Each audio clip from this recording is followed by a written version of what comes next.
Oh, Fraser's the guy that keeps me honest in the best sense. Fraser has a heart like no one else, the heart of Jesus. I wish I had met Fraser years earlier. He's a really good friend. Fraser transitioned into our house, the house I work in. He came with a bag of clothes and that was it. I know that he moved about 22 times. You know, we all have family and friends, and if he did have any memories or pictures, they weren't with him when he came. As we've gotten to know each other, and we go out for coffee, we'll go for lunch, he would really begin to open up on deep areas of life, like what's it like to have a family, and questions about girls. He just never really had those moments where he could just be a person and have a conversation, like just socializing. Yeah, we work hard at creating an environment where people can feel like they belong. He's done greeting and bulletins, and he's on the prayer team. So it was more just stepping back and letting people get to see Fraser the way I had. And he's not identified with the group home or me. It was nice to have his friends step in and be there for him. As our relationship grew, he kept talking about this girl. Her name was Gracie. He was talking about her quite a bit. He says, I'm going to marry her someday. But I remember getting the phone call and saying that she had passed away. So I picked him up at his home and we drove up to Bracebridge. Beautiful funeral service. We were standing there, there might have been even a couple other people left around. He just looked kind of up to the sky and said, God, you must have needed Gracie more than I did.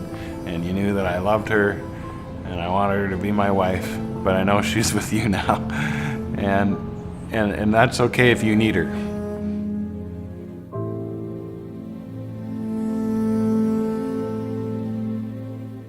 I've been a minister at that time, maybe for about 15 full-time years, but I'd never seen anything like that. And he had a friend as well, that a CH worker. Richard worked at our house, and him and Fraser connected amazing. Richard had really taken Fraser in and would have him over for Christmas. A lot of the major holidays would have Fraser in his home. And he loved what he did, but he had a different opportunity and he left.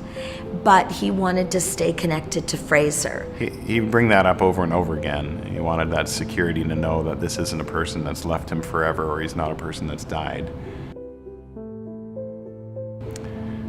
Pastor Barry, who had been a teacher in the area and took early retirement to come work full-time here at the church, kind of became that next level of family during that time. They played in worship, they went biking, they went on his boat, but earlier this year he passed away suddenly.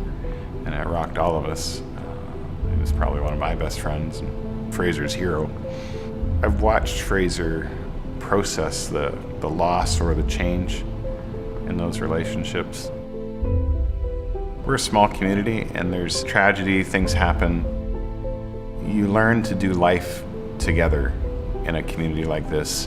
Fraser's built a community of friends that he'll have for life.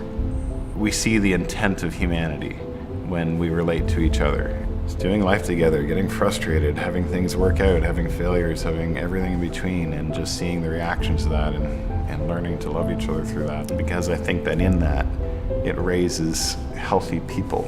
I think for Fraser, it did fill a void. It was successful. His friends stepped up and they were there for him like family and friends would be. He settled. I have $300. I'm not joking. Ask Pastor Steve. He'll tell you. Family I have here, people shake hands, know who I am, because I have a lot of family here.